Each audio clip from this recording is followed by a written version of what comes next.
Welcome back. देखिए, हम लोग लीनियर ट्रांसफॉर्मेशन में आगे बढ़ते हैं, ठीक है। और जो अब मेन इसका जो कंटेंट है वो आ रहा है, जिसमें जनरली हमसे जो डिमांड किया जाता है वो है लीनियर ट्रांसफॉर्मेशन फाइंड करने के लिए, ठीक है। कंपटीशन वगैरह में इस तरह के क्वेश्चन आते रहते हैं। तो यहाँ पे देखिए, मेरे को एक लीनियर ट्रांसफॉर्मेशन फाइंड करना है।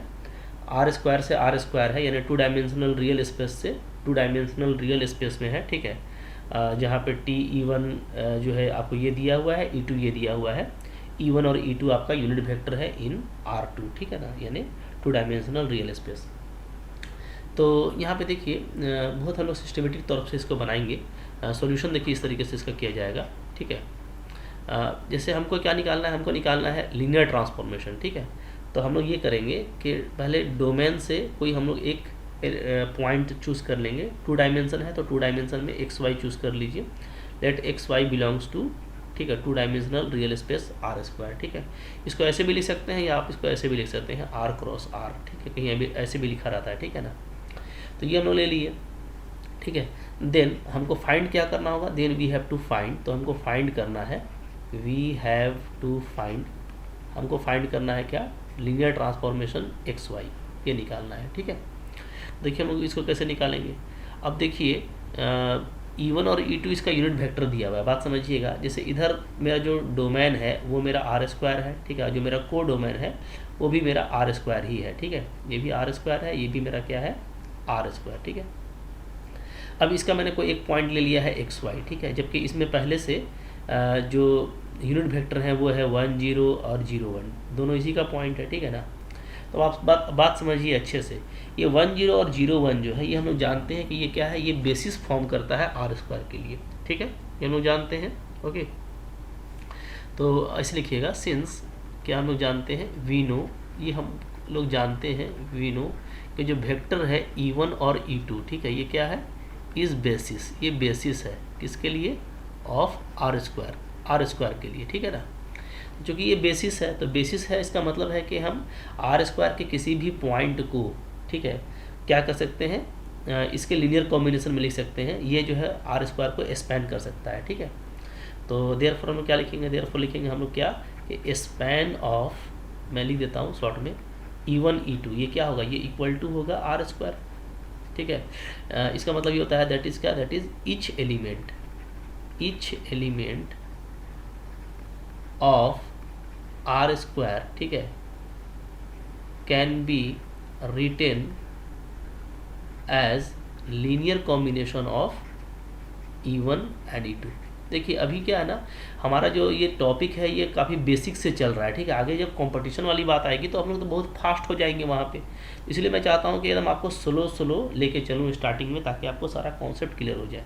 तो जब भी span of this equal to R square लिखा जाता है, इसका मतलब क्या होता है, इसका मतलब होता है कि ये मिल करके आर स्क्वायर के किसी भी पॉइंट को जनरेट कर देगा, यानी आर स्क्वायर के किसी भी पॉइंट को आप इसके लीनियर कॉम्बिनेशन में लिख सकते हैं, ठीक है। देयरफॉर क्या होगा, तो जो एक्स वाई मेरा पॉइंट था उसको हम कैसे लिख सकते हैं, उसको हम लिख सकते हैं x Y is equal to, ठीक है, फॉर सम स्केलर अल्फ़ा, ठीक है, 1 0 प्लस बीटा 0 1, इस तरीके से लिख सकते हैं, नो डाउट, ठीक है, ओके। अच्छा, यहाँ पे देखिए, यहाँ पे हमारा तो डेफिनेटली तब अल्फ़ा बीटा क्या आ जाएगा, अगर आप देखिएगा तो अल्फ़ा और बीटा आपका आ जाएगा, दिस इम्प्लाइज अल्फ़ा आपका आ जाएगा एक्स और बीटा आपका आ जाएगा वाई, ठीक है ना। तो हम लोग डायरेक्ट एक्स वाई भी ले सकते हैं, तो थोड़ा सा टाइम बचा लेते हैं यहाँ पे। और चूँकि ये अंडरस्टूड है तो यहाँ पे डायरेक्ट आप क्या ले लीजिए, एक्स वाई ही ले लीजिए अल्फ़ा बीटा को, ठीक है। चूँकि लीनियर कॉम्बिनेशन में लिखना है मेरे को और दोनों तरफ रियल ही है तो कोई दिक्कत नहीं है।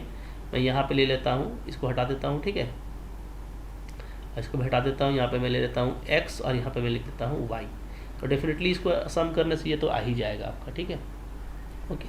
अच्छा, तो अब देखिए, अब यहाँ पे ये करेंगे हम लोग कि यही मेरा क्या हो गया, ये मेरा हो गया x E1 हो गया और प्लस क्या हो गया, y मेरा E2 हो गया, ठीक है ना। तो E1 और E2 का है उसको हम लोग डाल दिए यहाँ पे। अब देखिए, अब इसमें अगर हम ट्रांसफॉर्मेशन लगा देते हैं TXY जो हमको फाइंड करना है, ठीक है, तो इधर क्या हो जाएगा, इधर हो जाएगा ये TX E1 और प्लस वाई E2। अब ये आपका लीनियर ट्रांसफॉर्मेशन है, तो इसको आप कैसे लिख सकते हैं, एक्स टी E1 और प्लस वाई टी E2, कोई दिक्कत नहीं है, ठीक है, लिख सकते हैं। क्योंकि मेरा टी क्या है, टी मेरा जो है वो लीनियर ट्रांसफॉर्मेशन है, ठीक है ना। तो अब देखिए, अब यहाँ पे बहुत आसानी के साथ में ये आ जाएगा कि जो है टी ई1 का वैल्यू हम लोग डाल देंगे। टी ई1 का वैल्यू क्या दे रखा है क्वेश्चन में, तो टी ई1 आपको दे रखा था अल्फ़ा बीटा, ठीक है, so it is alpha beta, and T E2 हमको दे रखा है ए बी, तो इट इज़ ए बी, ठीक है। यहाँ से देखिए क्या आ जाता है, यहाँ से आ जाता है alpha X comma beta X plus A Y comma B Y. अब इन दोनों को ऐड करते हैं तो हमारा फाइनली क्या आ जाता है, alpha X plus A Y comma beta X plus B Y, ठीक है। तो यही मेरा जो है फाइनली जो टी एक्स वाई हमको निकालना था ना, वो निकल गया। तो इस तरीके से आप निकालेंगे तो आपको आसानी से निकल जाएगा, ठीक है। यही मेरा रिक्वायर्ड ट्रांसफॉर्मेशन है। तो यहाँ पे क्या हुआ, यहाँ पे ध्यान देना है कि आपको स्टैंडर्ड बेसिस मिल गया था, तो इसलिए आपको यहाँ पे आराम हुआ। अगर यहाँ पे इसके अलावा कोई और बेसिस रहता है तो पहले तो उसको आपको बेसिस कंफर्म करना पड़ेगा, ठीक है, कि वो बेसिस है, तभी आप आगे बढ़ सकते हैं, ठीक है। तो जैसे जैसे आगे बढ़ेंगे ये सब क्वेश्चन हम लोगों के लिए काफ़ी सिंपल हो जाएगा, ठीक है। ओके, तो आइए हम लोग कुछ और भी क्वेश्चन इसमें देखते हैं। तो देखिए क्वेश्चन नंबर 2 हम लोग यहाँ पे देखेंगे। यहाँ पे भी आपको एक ट्रांसफॉर्मेशन फाइंड आउट करने के लिए बोल रहा है, ठीक है। ओके, लेकिन यहाँ पे आप अगर इसको अच्छे से देखिएगा तो ये आपका R² से लेके R3 में है, ठीक है ना, मतलब 2 डायमेंशनल रियल स्पेस से लेके आपका ये 3 डायमेंशनल रियल स्पेस में है। ये आपको दिखता होगा, इधर 2D है, इधर आपका 3D है, ठीक है। तो डिफाइन भी उसी तरीके से किया गया है, इधर देखिए 2 टपल में है, इधर 3 टपल में है, ठीक है। ये इमेज है, ये आपका एलिमेंट है, ये एलिमेंट है, इसका इमेज है, ठीक है। तो बोलता है कि आप टी फाइंड आउट कीजिए, ठीक है। तो देखिए इसका सॉल्यूशन मैं यहाँ पे कर रहा हूँ। कैसे करेंगे, सबसे पहले हमको देखिए यहाँ पे जो 2 5 दिया है ना और 3 4, चूँकि हमको इसी का यूज़ करना है तो हम इसको चाहते हैं कि हम इसको बेसिस दिखा दें, ठीक है। तो फर्स्ट क्या करेंगे, वी हैव टू शो, ठीक है, कि जो 2 - 5 है और 3 4 है, ये जो दो ठो एलिमेंट है, ठीक है, जो कि 2 डायमेंशनल रियल स्पेस से है, क्या है, ये बेसिस है, इज बेसिस ऑफ R²। ये हम लोग प्रूफ करेंगे कि ये इसका बेसिस है, ठीक है। ओके, तो अगर इसका ये बेसिस हो गया तब हम लोग क्या कर सकते हैं, कोई भी आर्बिट्रेरी एलिमेंट को इन दोनों के लीनियर कॉम्बिनेशन में लिख पाएंगे, ठीक है ना। तो फर्स्ट हम लोग ये दिखा लेते हैं कि टू शो 2 - 5, ठीक है, एंड 3 4, ये क्या है, ये है लीनियरली इंडिपेंडेंट। क्योंकि आपको अगर बेसिस दिखाना है तो बेसिस दिखाने का मतलब ये है कि आपको दिखाना पड़ेगा एक तो लीनियरली इंडिपेंडेंट, ठीक है, और दूसरा दिखाना पड़ेगा आपको कि ये क्या करता है, ये स्पैन करता है। दैट मीन्स जो है लीनियर कॉम्बिनेशन में हम किसी भी आर्बिट्रेरी एलिमेंट को लिख सकते हैं, ठीक है। तो पहले हम दिखाना चाहते हैं लीनियरली इंडिपेंडेंट, तो इसके लिए कैसे दिखाएंगे, ठीक है। यहाँ पे आप ले लीजिए सिंस क्या 2 - 5 और 3 4, इसको मैं ले लेता हूँ, ठीक है ना, रो में ही ले लेता हूँ, कोई दिक्कत नहीं है, रो में भी ले सकते हैं, कॉलम में भी ले सकते हैं, ठीक है। इसका जो डिटर्मिनेंट वैल्यू है वो देखिएगा तो वो आ रहा है आपका 8 और प्लस 15, यानी नॉन जीरो आ रहा है, ठीक है। तो नॉट इक्वल टू 0 आ रहा है, इसका मतलब है कि ये क्या है, लीनियरली इंडिपेंडेंट है, ठीक है। देयरफॉर जो वेक्टर्स हैं वो क्या है, वेक्टर्स 2 - 5, ठीक है, एंड 3 4 आर लीनियरली इंडिपेंडेंट, ठीक है। अच्छा, इसके बाद अब दिखाना है स्पैन वाला काम, तो यहाँ पे भी उसको भी दिखा लेते हैं, ठीक है। नंबर 2 टू शो, ठीक है, 2 - 5 ये जो वेक्टर है और 3 4 ये जो है, तो ये जो सेट है ये क्या करेगा, ये स्पैन करेगा, स्पैन्स R², ठीक है। ये देख लेते हैं। तो इसके लिए हम लोग क्या लेंगे, तो हम लोग ले लेते हैं क्या, ठीक है, लेट कोई एक आर्बिट्ररी एलिमेंट लेते हैं XY, ठीक है, जो कि 2 डायमेंशनल रियल स्पेस का है, और हम लिखते हैं इसको कैसे, XY इज इक्वल टू कोई भी एक अल्फ़ा ले लेते हैं 2 - 5, ठीक है, प्लस एक स्क्वायर ले लेते हैं बीटा 3 4। देखते हैं, तो यहाँ से देखिए अगर स्पैन करता है तो हमको ये दिखाना होगा कि टू शो, ये दिखाना होगा कि अल्फ़ा और बीटा क्या करता है, बिलोंग्स टू R² होता है, और ये एग्जिस्ट करेगा, ठीक है, एग्जिस्ट, ठीक है ना। क्योंकि यहाँ पे जो फील्ड है वो क्या है, रियल है, तो रियल से लेंगे, ठीक है। यहाँ पे R ही दिखाइएगा सिर्फ, ठीक है। तो अल्फ़ा बीटा क्या होगा, रियल होना चाहिए, ये हमको दिखाना है, ये एग्जिस्ट करेगा, ठीक है। तो देख लेते हैं।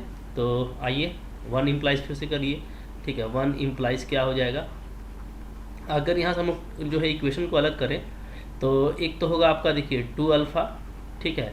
पहला टपल को ऐड कीजिएगा तो उधर से 3 बीटा, तो ये आपका x के इक्वल हो जाएगा, ठीक है। और सेकंड वाला अलग कीजिएगा तो 5 अल्फ़ा और प्लस 4 बीटा, ये आपका क्या हो जाएगा, ये आपका हो जाएगा y के इक्वल, ठीक है। अगर इन दोनों को आप सोल्व करें, इन दोनों को अगर मैं सोल्व करूं, ठीक है, तो यहाँ पे हम लोग, मैं क्रॉस मल्टीप्लिकेशन से सोल्व कर सकता हूँ, ठीक है। तो सोल्व करने से क्या आता है, यहाँ पे आपका आ जाएगा अल्फ़ा बाई, ठीक है, अल्फ़ा बाई हो जाएगा -3y, क्योंकि इसको आप इधर लेके आएंगे तो ठीक है ना, तो -3y प्लस 4x, ठीक है। क्योंकि आपको ध्यान रखना है कि इसको आपको इधर ले आना है, तभी ना आप जो क्रॉस मल्टीप्लिकेशन है वो लगा सकते हैं, पढ़े हैं आप, ठीक है। तो बीटा बाई क्या हो जाएगा, बीटा बाई हो जाएगा 5x प्लस 2y, और इधर हो जाएगा 1 बाई आपका 4 2 जाए 8 प्लस 15, ठीक है। ये तो यहाँ से देखिए हम लोगों को अल्फ़ा ये मिल जा रहा है, अल्फ़ा जो क्रॉस मल्टीप्लिकेशन से हमको आएगा वो आएगा 4x माइनस 3y बाई 23, ठीक है। और बीटा मेरा आ जाएगा 5x प्लस 2y बाई 23, ठीक है। अब देखिए चूँकि x और y मेरा रियल है, ठीक है, तो डेफिनेटली ये जो पूरा वैल्यू है ये भी आपको रियल ही मिलने वाला है, यहाँ पे ऐसे लिखेंगे बिलोंग्स टू r, ठीक है। और बीटा भी मेरा क्या है, वो भी हमको रियल ही से मिलने वाला है। तो अल्फ़ा बीटा दोनों जो है वो रियल में मेरा एग्जिस्ट कर जाता है, तो इसलिए हम लोग क्या लिखेंगे कि 1 मेरा एग्जिस्ट करता है, दैट मीन्स ये आपका स्पैन कर जाता है। अच्छा, यहाँ पे एक खास बात है कि जैसे सोल्विंग करने का, तो यहाँ पे देखिए ये क्या था, ये आपका साइमल्टेनियस इक्वेशन था, थोड़ा मैं यहाँ पे समझाता हूँ आपको, ठीक है। ये हमारा क्या था, ये था हमारा साइमल्टेनियस इक्वेशन, ठीक है।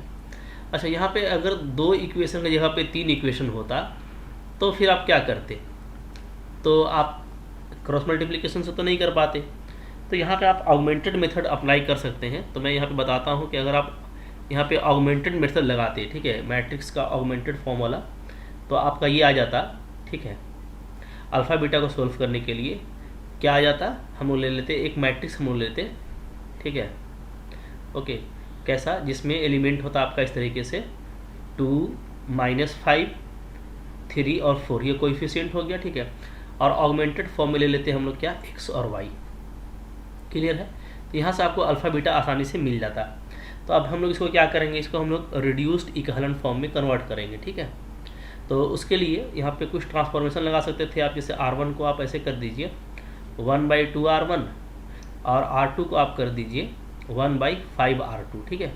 तो अब यहाँ से जो मेरा नया मैट्रिक्स आएगा वो इस तरह से आ जाएगा, क्या आएगा देखिए, ये हो जाएगा मेरा 1 3/2, ठीक है। तो हो जाएगा हम लोगों का x/2, यहाँ पे करेंगे तो -1, ठीक है। ये हो जाएगा 4/5, और ये हो जाएगा आपका y/5, ठीक है। This is the new augmented form of the matrix, ठीक है, ये आ जाता है। अब देखिए यहाँ पे थोड़ा सा समझने वाली बात है, क्योंकि ये आपको 3 वाले में भी हेल्प करेगा, इसलिए मैं यहाँ पे समझा रहा हूँ, ठीक है। अब इसके बाद आप क्या करेंगे, इसके बाद so this is equal to this one, ठीक है। अब मैं इसको चाहता हूँ 0 कर दूँ, ठीक है, तो मैं R2 को कर दूंगा क्या, R2 प्लस R1, ठीक है। तो यहाँ से ये इस फॉर्म में चला आएगा 1 3/2, पहला रो तो आपका कुछ हुआ नहीं है, रहने दीजिए, ठीक है। ये बीच में ऑगमेंटेड फॉर्म है, नीचे वाला आपका ये 0 हो जाएगा, ठीक है। फिर आप 3/2 और 4/5 को ऐड कीजिएगा, तो क्या आ जाएगा आपका, आ जाता है, ठीक है, 23/10, 5 और 2 का एलसीएम नीचे में लीजिएगा तो 10 आ जाएगा, ठीक है ये। और इधर हम लोग देखेंगे तो इधर आपका आ जाएगा y/5 और प्लस x/2 कीजिएगा, तो क्रॉस मल्टीप्लिकेशन से आपका आ जाएगा 2y प्लस 5x/10, ठीक है, ऐसा आ जाता है, ठीक है ना। तो अब देखिए दोनों में चूँकि 10 है, तो आप फिर से इसको 10 से मल्टीप्लाई करके हटा सकते हैं, ठीक है। तो यहाँ से आपका ये करस्पॉन्डिंगली ये आ जाएगा 1 3/2 x/2 0, ठीक है, 23, और इधर आपका आ जाता है 2y प्लस 5x, ठीक है। तो ये आ गया ऑगमेंटेड फॉर्म में। तो अब यहाँ से देखिए, चूँकि आपको अल्फ़ा और बीटा निकालना था, तो अल्फ़ा यहाँ पे होता है, बीटा यहाँ पे होता है, ठीक है। तो आप यहाँ से डायरेक्टली देखेंगे तो क्या आ जाएगा, आपको यहाँ से डायरेक्टली मिल जाएगा। ध्यान दीजिए क्या मिलेगा, 23 बीटा। सेकेंड रो से अगर आप काम करेंगे तो R2 से काम करेंगे तो क्या हो जाएगा, 23 बीटा, ठीक है, आ जाएगा आपका 23 beta is equal to 2y plus 5x, ठीक है। इसमें बीटा से मल्टीप्लाई किया, मान ली ये तो आपका 0 था, तो यहाँ से आपको बीटा मिल जाता है क्या, 5x प्लस 2y बाई 23, ठीक है, exactly same that we find above, ठीक है। इसी तरीके से आप अगर अल्फ़ा निकालना चाहते हैं तो इक्वेशन 1 से निकाल लीजिएगा, यानी रो R1 से, ठीक है। तो यहाँ पे हो जाएगा आपका alpha plus 3/2 beta is equal to x/2, ठीक है। तो यहाँ से मेरा जो अल्फ़ा आएगा वो आ जाएगा क्या, वो आ जाएगा x माइनस 3 बीटा बाई 2, ठीक है। अब देखिए बीटा का वैल्यू आपको पता है तो आप यहाँ पर डाल देंगे, तो ये आपका हो जाएगा 5x प्लस 2y, ठीक है, बाई 23 डिवाइडेड बाई 2। तो हम लोग देखेंगे तो यहाँ से आ जाएगा आपका 23 में 23x में 5x चला जाएगा, ठीक है ना, तो ये हो जाता है 18x, और माइनस करेंगे तो माइनस हो जाएगा हमारा 2y, ठीक है। बीटा का वैल्यू तो वही आया ना, 5x प्लस 2y बाई 23, ठीक है, ओके। तो यहाँ से जो अल्फ़ा का वैल्यू है वो क्या आ जाएगा, वो आ जाएगा x माइनस 3 बीटा बाई 2, ठीक है, ओके। क्योंकि पहला वाला रो तो आपका कुछ हुआ नहीं था। अच्छा, तो अब बीटा का वैल्यू हम लोगों ने डाला है, यहाँ पे 3 से मल्टीप्लाई करना भूल गए, 3। चलिए, तो अब शायद सही हो जाएगा ये। तो देखिए अब ऊपर में मेरा क्या आ जाएगा, ऊपर मेरा आ जाएगा, ठीक है, इसको हटा दीजिए। चले देखिए ऊपर में हम लोगों का आ जाता है, चलिए ऊपर में क्या आएगा बताइए, ठीक है। थोड़ा यहाँ पे पेन मेरा स्लो हो जा रहा है ना, चलिए कोई बात नहीं। चलिए ऊपर में क्या आ जाएगा, 23 माइनस 15, तो 15 तो ये हो गया आपका 8x, और माइनस हो जाएगा आपका 6y, ठीक है, और नीचे में आपका हो जाएगा 2 इंटू 23। अगर आप 2 को कॉमन ले लेंगे ऊपर से तो 4x माइनस 3y बाई 23, ठीक है। तो देखिए मैं बोलना ये चाह रहा था कि अल्फ़ा का ये वैल्यू आया which is exactly same that we find above.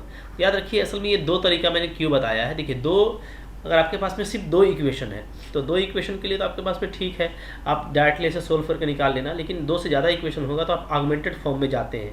तो ऑगमेंटेड फॉर्म का बहुत ज़्यादा यूज़ है, इसलिए मैंने यहाँ पे बता दिया कि आप अल्फ़ा बीटा चाहो तो ऑगमेंटेड फॉर्म से भी निकाल सकते हो, ठीक है।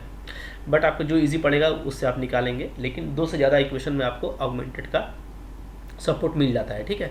तो बहरहाल हम लोगों का अल्फ़ा बीटा निकल चुका है, तो हम लोग अब क्या लिखेंगे, देयरफॉर जो हम लोग ये लिखेंगे देयरफॉर फ्रॉम वन, ठीक है। हम लोग क्या बोलेंगे, वी कैन से क्या कि जो वेक्टर आपका गिवन था, कौन कौन वेक्टर था, ठीक है। एक तो था मेरा 2 माइनस 5, एक 3 4 था ना, तो वी कैन से 2 माइनस 5 3 4, ठीक है, क्या स्पैन्स R स्क्वायर। तो ये भी चीज़ मिल गई। तो अब मिल गई तो देयरफॉर अब हमको काम करना आसान है, तो हम क्या लिखेंगे, यानी X Y is equal to 1 implies ही लिख दीजिए। 1 इम्प्लाइज क्या आ जाएगा, एक्स वाई इक्वल टू, ठीक है, जो अल्फ़ा बीटा का वैल्यू आया है वो यहाँ पे अल्फ़ा के प्लेस पे और बीटा के प्लेस पे पुटअप कर दीजिए, ठीक है। तो अल्फ़ा हम लोगों का है कितना, अल्फ़ा है हम लोगों का 4x माइनस 3y बाई 23, ठीक है, और वेक्टर है 2 माइनस 5 प्लस बीटा कितना है, बीटा है आपका 5x प्लस 2y बाई 23, ठीक है, वेक्टर है मेरा 3 4। तो इक्वेशन 1 से हम लोग इस तरीके से लिख दिए। तो अब हमको करना क्या है, अब हमको कुछ नहीं करना है, सिर्फ हमको यहाँ पे ट्रांसफॉर्मेशन लगाना है और मेरा काम हो जाएगा, ठीक है। तो देखिए तो ट्रांसफॉर्मेशन लगा देंगे, देयरफॉर दिस इम्प्लाइज क्या हो जाएगा, txy, ठीक है, इज इक्वल टू जो हमको फाइंड आउट करना है। तो यहाँ पे देखिए, यहाँ पे आप जैसे ही लगाएंगे तो क्या होगा, जो मेरा कांस्टेंट है वो तो बाहर आ जाएगा, तो ये तो कांस्टेंट ही है, अल्फ़ा तो बाहर आ जाता है, ठीक है, और ये हो जाएगा आपका t2 माइनस 5, ठीक है, प्लस ये बीटा था मेरा, बीटा भी बाहर आ जाएगा 5x प्लस 2y बाई 23, ठीक है, ये हो जाएगा आपका t3 4। अब जो वैल्यू दे रखा है उसको आप पुटअप कीजिए, तो यहाँ पे हो गया मेरा 2 3 4, ठीक है, t क्या आ गया, t आ गया आपका t3 4, ठीक है ना। चलिए अब क्या कीजिए, जो वैल्यू दे रखा है ना T2 माइनस 5 और T3 4 का क्वेश्चन में, उसको आप डाल दीजिए। तो मेरा क्या आ जाएगा, TXY is equal to, this is the 4x minus 3y by 23। ये तो आपका अल्फ़ा है, कांस्टेंट था, ठीक है। और इसका जो वैल्यू दिया हुआ है वो है हमारा -1 2 3, ठीक है, 3 रियल स्पेस में, प्लस ये बीटा था मेरा, बीटा भी मेरा कांस्टेंट है, बाहर रहेगा, ठीक है। और ये जो मेरा वैल्यू इसका दिया हुआ है 3 4 का, तो ये दे रखा है आपको 015, ठीक है, 015। अब 3 टपल में सब में आपका अल्फ़ा और बीटा से मल्टीप्लाई आप करेंगे, ठीक है, तो आपका फाइनली काम हो जाने वाला है। दिस इम्प्लाइज क्या हो जाएगा, दिस इम्प्लाइज हो जाएगा आपका TXY इज इक्वल टू, अब आप ऐसे कीजिए ना, मतलब first tuple, second tuple, third tuple को ऐड कर दीजिए, ठीक है। तो देखिए इधर हम लोग ऐसे ऐड करेंगे, जैसे 4, पहले तो माइनस है, तो पहला हो जाएगा आपका -x प्लस 3y, ठीक है। एलसीएम तो सेम है, 23 इधर भी है, तो जीरो से मल्टीप्लाई करने से सब जीरो आ गया, तो पहला वाला तो आपका टपल ये आ जाएगा। दूसरा देखिए, दूसरा में 2 से मल्टीप्लाई कीजिएगा तो हो जाएगा 8x माइनस 6y, ठीक है। और इधर 1 से मल्टीप्लाई करेंगे तो हो जाएगा 5x प्लस 2y, और पूरा का एलसीएम तो आपका कितना है, 23 है, ठीक है। लास्टली 3 से मल्टीप्लाई कीजिएगा तो आपका हो जाएगा 12x माइनस 9y, इधर 5 से मल्टीप्लाई करेंगे तो हो जाएगा हमारा 25x और प्लस 10y, ठीक है। और पूरा आपका एलसीएम 23 है। तो फाइनली देखिए हमारा TXY आ रहा है, ठीक है, क्या आ जाएगा, तो this is -4x plus 3y by 23, ठीक है, फर्स्ट टपल, 8 और 5 13, सो 13x और -4y by 23, second tuple, and 12 and 25 is 37x and plus y by 23, ठीक है। तो इस तरीके से देखिए जो है 3 टपल में हमारा ये आंसर आ गया है। तो यही जो है मेरा क्या है, रिक्वायर्ड जो है आपका लीनियर ट्रांसफॉर्मेशन है, ठीक है, रिक्वायर्ड लीनियर। तो देखिए LT निकालना बहुत बड़ी बात नहीं है, छोटी सी बात है। अभी तक के लेक्चर में मैंने जो आपको बताया उसमें बस कुछ करना नहीं है। एक बार आपको अगर बेसिस दिया हुआ है तो ठीक, और नहीं दिया है तो आप इसको कंफर्म कर लीजिए, ठीक है। कंफर्म करने के बाद उसके लीनियर कॉम्बिनेशन में आप आर्बिट्ररी एलिमेंट को लिखिए, ठीक है, और उस पर ट्रांसफॉर्मेशन अप्लाई कर दीजिए, तो आपका निकल जाता है, और कुछ ज़्यादा करना नहीं है, ठीक है। इसमें मैंने कुछ एक ऑगमेंटेड फॉर्म को भी डिस्कस किया, तो अभी आपके लिए आगे चल के काफ़ी हेल्पफुल होने वाला है। तो जैसे जैसे आगे बढ़ते जाएंगे मज़ा और इंटरेस्ट बढ़ते जाएगा। पेशेंस रखिए, पढ़ते जाइए, ठीक है। कोई भी दिक्कत है तो कमेंट कर सकते हैं, ठीक है। और डेफिनेटली अच्छा लगा तो लाइक ज़रूर कीजिए, और सब्सक्राइब किए बगैर देख रहे हैं तो ये अच्छी बात नहीं है, कर लीजिए, ठीक है। काफ़ी कुछ है, एक पॉजिटिव एनर्जी मुझको मिलता है, ठीक है। तो मुझको आप इस तरीके से कोऑपरेट कर सकते हैं, ठीक है। Thank you very much.